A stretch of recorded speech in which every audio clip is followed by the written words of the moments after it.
प्रतिभागी हो गए, सब लोगों को वहाँ पुरस्कृत किया जाएगा। उसमें संभवतः जैसा कि कहा जा रहा है कि हमारे महामहिम कुलाधिपति महोदय भी कार्यक्रम में शामिल होंगे, तो इसलिए इस कार्यक्रम को हम लोगों ने एकदम कॉलेज लेवल पे लाया है और चाहते हैं कि हमारे मधेपुरा की जो धरती है, कोसी की धरती है, यहाँ के बच्चे टॉपर बने, राज्य के टॉपर बने, क्योंकि प्रतिभाएं तो यहाँ हर क्षेत्र में भरी हुई है। इसलिए हम लोगों ने कोसी के सभी जिलों में लगातार प्रॉपर वे में सब कॉलेजों में कार्यक्रम करा रहे हैं और आप लोगों की आज सहभागिता बहुत शानदार रही। आप लोगों ने जो 2050 की परिकल्पना पेश की है वो बहुत स्मरणीय है और बहुत आप लोगों के भविष्य को लेकर जो चिंता व्यक्त की है वो बहुत शानदार रहा है, बहुत बेहतरीन रहा है। और कार्यक्रम के में जो आप लोगों ने बहुत अच्छा योगदान दिया है उन सब के लिए दैनिक जागरण परिवार आप सबों का धन्यवाद ज्ञापित करता है। इन्हीं शब्दों के साथ मैं अपनी वाणी को विराम देता हूँ। धन्यवाद। बहुत बहुत धन्यवाद सर। हम भी आपके आभारी हैं कि आपने हमारे महाविद्यालय को यह अवसर दिया। और जैसा कि आप सभी जानते हैं, माननीय कुलपति महोदय के नेतृत्व में हमारे इस महाविद्यालय में लगातार कई कार्यक्रमों का आयोजन होते रहता है। रोज़ कुछ न कुछ एक्टिविटी होती रहती है। कक्षाओं का भी नियमित रूप से संचालन होता है। साथ ही साथ माननीय के द्वारा जो भी हम लोगों को निर्देश प्राप्त होता है परीक्षा संचालन से संबंधित या कार्यक्रम से संबंधित, हम लोग चाहते हैं कि सभी को हम लोग माननीय के निर्देश का सभी 100% पालन करने का हमेशा हम लोग प्रयास करते हैं। और माननीय के नेतृत्व में लगातार विश्वविद्यालय के सभी कॉलेजों में गतिविधि बढ़ी है। साथ ही साथ हमारे पीजी के डिपार्टमेंट्स में भी लगातार सेमिनार, सिम्पोजियम और विभिन्न तरह के कार्यक्रमों का आयोजन हो रहा है। और यह जो आज का ये भाषण प्रतियोगिता है, यह प्रतियोगिता भी पुनः 17 तारीख को हमारे PNMB कॉलेज साहूगढ़ मधेपुरा में, और साथ ही साथ हमारे जो शैक्षणिक परिसर है, जो जिसे पहले नॉर्थ परिसर कहा जाता था, उसे हमारे माननीय ने ही शैक्षणिक परिसर नाम दिया है। वहाँ पर भी 17 तारीख को ही 2 कार्यक्रम हम लोगों का पुनः भाषण प्रतियोगिता का आयोजन होने वाला है। तो उसमें भी इस कॉलेज के लोग तो नहीं भाग ले सकते हैं, जो हमारे लोग अभी ऑनलाइन सुन रहे होंगे PNMB कॉलेज के और PG के छात्र, उनसे मैं अनुरोध करूंगा आप लोग उसमें भाग लें। और फिर 30 तारीख या 30 के पहले किसी दिन हम लोग विश्वविद्यालय स्तर पर कार्यक्रम का आयोजन करेंगे, जिसमें हम लोग पुनः माननीय कुलपति महोदय का आशीर्वचन उस कार्यक्रम में भी हम लोग प्राप्त करने की आशा रखते हैं। माननीय से हम लोग अनुरोध करेंगे। और अभी चूँकि समय बहुत अधिक हो गया है और माननीय को पुनः हमारे महाविद्यालय में भी एक छोटा सा और कार्यक्रम का हम लोगों ने आयोजन किया है, उसमें भी माननीय को जाना है।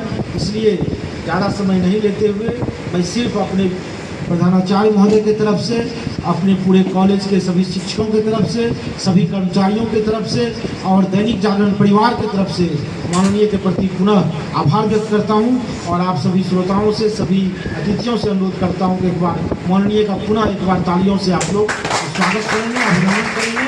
और मैं आदर के साथ, सम्मान के साथ माननीय कुलपति, हम सबों के अभिभावक प्रोफेसर DS झा सर को आमंत्रित करता हूं कि आप सर आएँ और हम सबों का मार्गदर्शन करें, हम सबों को आशीर्वचन दें और हमारे सभी बच्चों को प्रोत्साहित करें। माननीय कुलपति महोदय, बहुत बहुत आभार सर।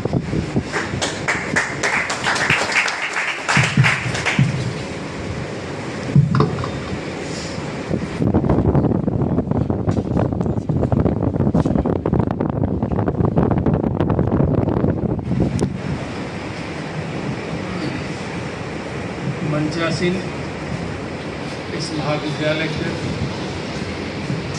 यशस्वी प्रधानाचार्य प्रोफेसर कैलाश प्रसाद यादव जी,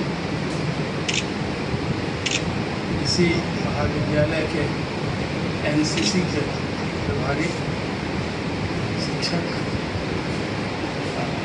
आज के कार्यक्रम के मंच संचालक और विश्वविद्यालय में NSS के तकनीक कोऑर्डिनेटर, ऊर्जावान इस महाविद्यालय के राज्यपाल डॉक्टर सुभांशु शेखर जी, सभागार में उपस्थित इस महाविद्यालय के सभी सम्मानित शिक्षकगण, पत्रकार बंधुगण, प्यारे छात्र और छात्राओं, दैनिक जागरण बिहार में अपनी 25वां वर्षगांठ मना रहा है और इसके लिए इस अवसर पर इन्होंने जो भी कार्यक्रम रखा, जो भी प्रतियोगिताएं आयोजित की गई, इसके लिए मैं अपनी ओर से दैनिक जागरण के सभी पदाधिकारियों को, खास करके इसके ब्यूरो चीफ अमितेश जी को अपनी ओर से बधाई और शुभकामनाएं देता हूँ। कोई भी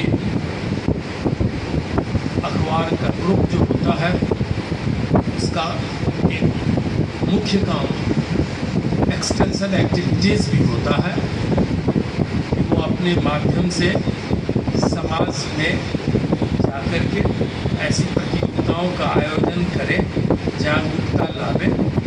तो ये इन लोगों ने किया है, खास करके अपने 25वें वर्षगांठ में। जितनी भी इनकी प्रशंसा की जाए वो कम है। और अभी मुझे बताया गया कि क्या है आज का बिहार ग्रामीण स्वास्थ्य और 2050 का बिहार। मैं थोड़ा उलट के बोलूँगा। अभी मैंने इस बच्ची को सुना कि अगर शहर गांव में ये जब तक नहीं पहुँचेगा हेल्थ सुविधा, तब तक कैसे होगा बिहार का विकास। वो एक पक्ष है। आप कभी सोचिए, अभी भी गांव के जो लोग हैं उनमें उनका स्वास्थ्य शहर में जहां सारी सुविधाएं, जहां सब मोबाइल हेल्थ सब कुछ चलती है, उससे बेटर है अभी भी। ऐसा क्यों है यह सोचिए आप। ऐसा क्यों है यह सोचिए। जितना कंफर्ट में आप रहिएगा, जितना सुविधा भोगी आप बनिएगा, अपने जीवन को जितना, अपने शरीर को जितना कम उस परिश्रम उसमें लाइएगा, आपको उतनी कठिनाई होगी, स्वास्थ्य की समस्याएं उतनी बढ़ेगी। गांव के सुदूर गांव में चले जाइए, जहां अभी भी बहुत गांव में सड़कें नहीं पहुंची है, पगडंडियां हैं, लेकिन वहां के लोगों को देखिए, कोई चिंता नहीं है उनको कल की। आज काम किए, बढ़िया से भोजन किए और जो मेहनत है वो किए, और रात को काफ़ी अच्छी नींद भी उन्हें आती है।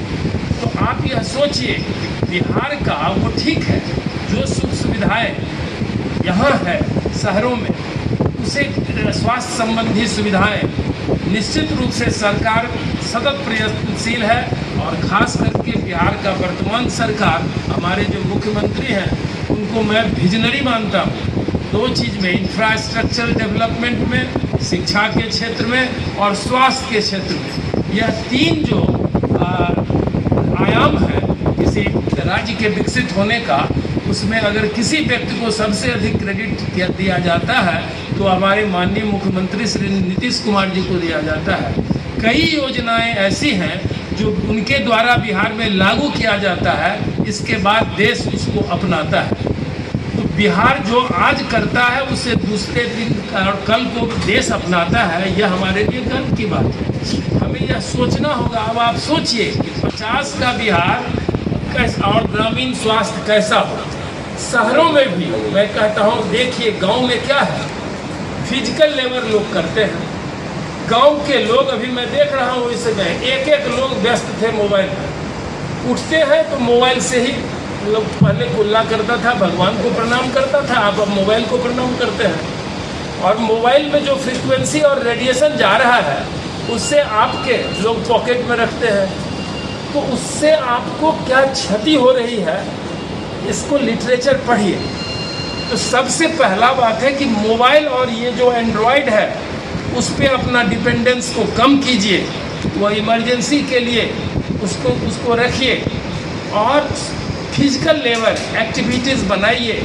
आपका रूटीन लाइफ होना चाहिए। गांव में देखिए, शहर में सारी सुविधाएं हैं, फिर भी बीमारियों का अगर प्रतिशत देखें तो शहरी क्षेत्र के लोगों को ज़्यादा बीमारी होती है। ग्रामीण एरिया अभी भी प्रदूषण रहित है, अपेक्षाकृत प्रदूषण रहित है। और सबसे बड़ी बात है कि लोग ये मोबाइल या जो भी कंफर्टेबल जोन है उससे थोड़ा अभी दूर है वहाँ के। गांव में एक ही चीज़ है, अभी भी आप देखिए, अभी कोविड आया था, कोविड पे ग्रामीण एरिया का सर्वे लीजिए, ग्रामीण एरिया से मुश्किल से 2% लोग पूरे भारतवर्ष में प्रभावित मात्र हुए। वो भी क्यों हुए कि वह व्यक्ति जो गांव का कोई बाहर जाके काम कर रहा था और वह जब लॉकडाउन में गांव में आ गया तो उसके चलते ग्रामीणों को, एकाध ग्रामीणों की मौत हुई। किसी ग्रामीण को अपने आप कोविड नहीं हुआ, उनको इम्यूनिटी है। और गांव में आप देखिए क्या होता है, दोपहर को भोजन करते हैं सभी टोले के लोग किसी गाछ के नीचे बैठ करके, जो भी करते हो, और पीपल के गाछ के नीचे लोग बैठते हैं। पीपल का गाछ लगाइए, गांव के तरह शहर में भी वो ऑक्सीजन सबसे अधिक पैदा करने वाला कोई प्लांट है तो वह है सर्वाधिक ऑक्सीजन प्रदान करने वाला पीपल का गाछ। तो गांव में जैसे वृक्षारोपण कीजिए, शहरों में भी वृक्षारोपण कीजिए। गांव में धीरे धीरे सारी सुविधाएं, प्राथमिक स्वास्थ्य केंद्र को विकसित किया जा रहा है। ये आधारभूत स्वास्थ्य संबंधी जो सुविधाएं हैं, जो उपकरण हैं आवश्यक, वो ग्रामीण स्तर पर भी उपलब्ध कराया जा रहा है। और जब हमारा 2050 का बिहार होगा तो उसमें गांव भी स्वास्थ्य के रूप में, स्वास्थ्य सुविधाओं के रूप में उतना ही समृद्ध होगा जितना कि शहरी क्षेत्र में है। ये आवश्यक है कि कोई विशेष स्पेशलिस्ट, कोई ऐसा स्पेशलाइज्ड बीमारी अगर किसी को होती है उसके लिए लोग शहर में जाएंगे, लेकिन छोटी छोटी बीमारियों के लिए गांव पर ही लोग को, गांव के स्वास्थ्य केंद्र पर ही लोग 2025 तक पूर्ण रूपेण निर्भर हो जाएंगे। आवश्यकता इस बात की है कि आपके जैसे NSS या अखबार के माध्यम से, जागरण के जैसे समाचार पत्रों के माध्यम से, NCC और NSS के छात्रों के द्वारा ग्रामीण क्षेत्र में केवल जागरूकता फैलाइए कि हाइजीन जो है, ग्रामीण एरिया के लोग क्या उनका नाखून बढ़ा रहता है, हाथ धो करके वो खाना नहीं खाते हैं। ऐसा नहीं है। वो पुराना ज़माना में लोग कहता था, उसका साइंटिफिक विश्लेषण कीजिए छुआछूत का, ये छोटा जाति है। कोई जात छोटा नहीं होता है, उसका रहन सहन चूँकि गंदगी वाला होता था तो लोग समझते थे कि इन्फेक्शन न कुछ हो जाए। आज भी सरकार ने शौचालय बना दिया है घर घर में, लेकिन अभी भी ग्रामीण इलाका के लोग 100% लोग उसका उपयोग नहीं करते हैं, वो मैदान का इस्तेमाल करते हैं। ऐसे चीज़ों की जागरूकता फैलाइए, गांव में भी वृक्षारोपण और करवाइए और शहर में भी करवाइए। निश्चित रूप से गांव के लोग में इतनी इम्यूनिटी है कि शहर के लोग उनसे सीख लेंगे। और बायोलॉजिकल क्लॉक, आप गांव में जाइए तो 8 बजे लगेगा कि खाना खा के सब सो गए और अच्छी नींद आती है और ठीक 4 बजे लोग उठ जाते हैं। तो उनको बायोलॉजिकल, आपका क्या है, यहाँ गए काम हो गया, इसके बाद बेड पर गए, मोबाइल ले रहे हैं, बच्चे भी ले रहे हैं, 10 बजे रात तक चैटिंग कर रहे हैं, ब्राउजिंग कर रहे हैं, उनका बायोलॉजिकल क्लॉक समाप्त हो जाता है।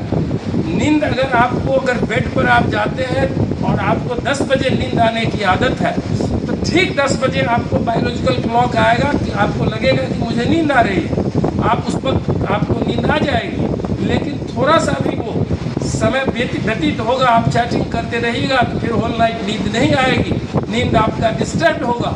और 6 और 7 घंटे का नींद लेना सबसे ज़्यादा आवश्यक है स्वस्थ रहने के लिए। अपने बायोलॉजिकल क्लॉक को ठीक रखिए, रूटीन लाइफ व्यतीत कीजिए कि हम इतने बजे उठेंगे, उठने के बाद हम ये एक्सरसाइज करेंगे या ये एक्टिविटीज़ करेंगे या जो शुष्क पानी होता है वो लेंगे। आपका रूटीन लाइफ होना चाहिए। बेड पर इतने बजे जाना है तो टीवी और मोबाइल को आधा घंटा पहले बंद कर देना है। ये सारे चीज़ के साथ आपको जीना होगा, नहीं तो सरकार जितनी भी स्वास्थ्य सेवाएं बढ़ाती जाएगी, बीमारियों की संख्या बढ़ती जाएगी। जैसे जैसे हमारा साइंस का विकास होगा वैसे वैसे बीमारियों की संख्या भी बढ़ती जाएगी, क्योंकि आप धड़ल्ले से बिना यह जाने हुए कि इस उपकरण का क्या साइड इफेक्ट है, आप धड़ल्ले से यूज़ करते हैं। तो उसका एक पक्ष तो है कि आपकी ज़िंदगी सहज हो रही है, दूसरा पक्ष यह हो रही है कि आपका स्वास्थ्य प्रभावित हो रहा है। तो 2050 के बिहार को ऐसा देखना चाहिए जहां हर बच्चे का, हर बिहारियों का रूटीन लाइफ हो, उनका बायोलॉजिकल क्लॉक जो हो वह बिल्कुल ही कामयाब रहो, ऑपरेटिव रहे, फंक्शनल रहे। इतने समय में उनको बेड पर जाना है, इतने समय में उनको नाश्ता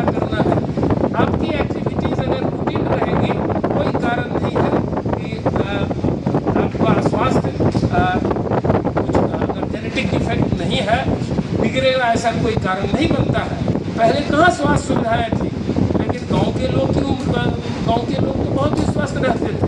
तो ग्रामीण भारत भी उतना ही स्वास्थ्य के क्षेत्र में निर्भर होगा। तो अभी भी बहुत कार्य उपकरण वहाँ सुविधाएँ नहीं हैं, फिर भी ग्रामीण इलाका के लोग शहरी क्षेत्र के लोगों से अधिक स्वस्थ है। आवश्यकता इस बात को देने पर है कि उपकरण और स्वास्थ्य सेवाएं मुहैया कराना सरकार का काम है। जागरूकता, सरकार ही केवल काम जागरूकता नहीं करेगी। सरकार के कार्यक्रम को आपके माध्यम से घर घर तक पहुँचाना होगा। आपको बताना होगा कि अगर ये आपके लिए शौचालय का निर्माण कराया गया है तो ये आपके स्वास्थ्य के लिए आवश्यक है। आप खुला बाहर मैदान में न जाएं, ये सब चीज़ जागरूकता फैलाना पड़ेगा। और आप जितने भी अपनी आवश्यकता जितना आप कम कीजिएगा उतना ही स्वस्थ रहेगा। अपने आवश्यकता को जितना बढ़ाइएगा, कभी मोबाइल कल आपको होगा कि आईफोन, परसों होगा कि हमको ये चाहिए, फिर होगा कि हमको हर घर में 5 बच्चा है, सबको अलग अलग मोटरसाइकिल या स्कूटर चाहिए। एक बार किक मारते हैं तो धुआं निकलता है, तो उसमें लेड निकलता है। और एक माइक्रो पिकोग्राम जो लेड निकलता है उससे कैंसर जैसी घातक बीमारी होती है, ये लोग नहीं समझते हैं। तो और एक पिकोग्राम कितना कम होता है, 1 मिलियन ऑफ ए माइक्रोग्राम। इतना कम मात्रा में अगर एक किक मारते हैं तो उससे लेड निकलता है। उससे हमारे स्वास्थ्य क्या आवश्यकता है कि जितने बच्चे हैं सबको मोटरसाइकिल हो? कोई आवश्यकता नहीं। आपको भी अपने बच्चों को भी, युवाओं को भी, अपने गार्जियन से इसके लिए नहीं झगड़ना चाहिए कि हमको ये दो वो दो। आपको स्वयं खड़ा होना होगा लिटरेचर के माध्यम से पढ़ के कि हमारी मिनिमम आवश्यकता क्या है। उसके बियॉन्ड अगर आप नहीं जाएंगे तो स्वस्थ तो रहिएगा ही। और मुझे उम्मीद है कि अभी भी स्वास्थ्य के क्षेत्र में आप जाइए बॉम्बे, जहाँ सबसे अधिक कांग्रेस टाटा फंडामेंटल रिसर्च है, वहाँ से मैंने आपके रास्ते में कुछ वर्क किया था PhD का, Tata institute of fundamental research. उन दिनों भी आप जाइए, वहाँ तो एस्बेस्टस के डस्ट से भी कैंसर होता है, बहुत चीज़ होती है। लेकिन आप जहाँ बहुत सारी सुविधाएं हैं वहाँ देखिए कैंसर सबसे अधिक हो रहा है, क्योंकि इंडस्ट्रियलाइजेशन वहाँ ज़्यादा है। बिहार इस मायने में बहुत खुशहाल है। चलो ठीक है, हम गरीब हो गए। आप समझिए, जिस दिन बिहार का विभाजन हुआ वो अत्यंत ही दुखद हुआ। जिस किसी भी व्यक्ति ने इसको विभाजित किया वह बिहार के साथ अन्याय किया, जो भी हुआ। लेकिन जिस दिन बिहार बटा था उस दिन झारखंड राज्य को 1000 करोड़ सरप्लस बजट था और हमारे पास 11,000 करोड़ माइनस बजट था। आज बिहार का बजट झारखंड जैसे 4 राज्य को मिला दीजिए, उससे बड़ा बजट है और हमारे पास कोई इंडस्ट्री नहीं है। तो मैनेजमेंट क्या है वो अपने इस राज्य के मुखिया से लोगों को सीखना चाहिए। और हमारा एग्रीकल्चर हमारा बेस है। तो हमारे यहाँ आम के बगीचे हैं, मखाना है, हमारे यहाँ वाटर रिजर्वायर्स, नदियाँ बहुत है। इन सब एरिया में मत्स्य पालन में, मखाना उत्पादन में, मैंगो प्रोसेसिंग में, फूड प्रोसेसिंग में, वेजिटेबल उत्पादन में बिहार पूरे विश्व, ये भारतवर्ष में 3रा स्थान है इसका। तो इस ऐसे छोटे काम से आज हम झारखंड और सबको पीछे छोड़ दिए हैं।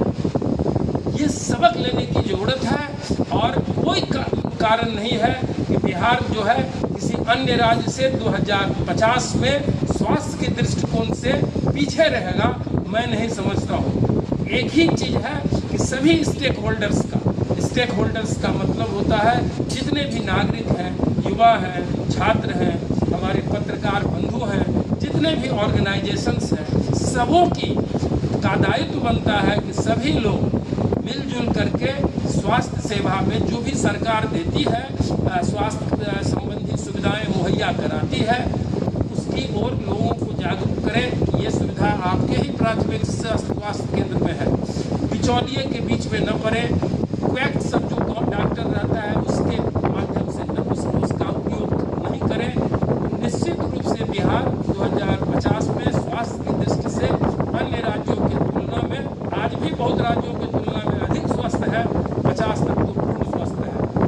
धन्यवाद आपने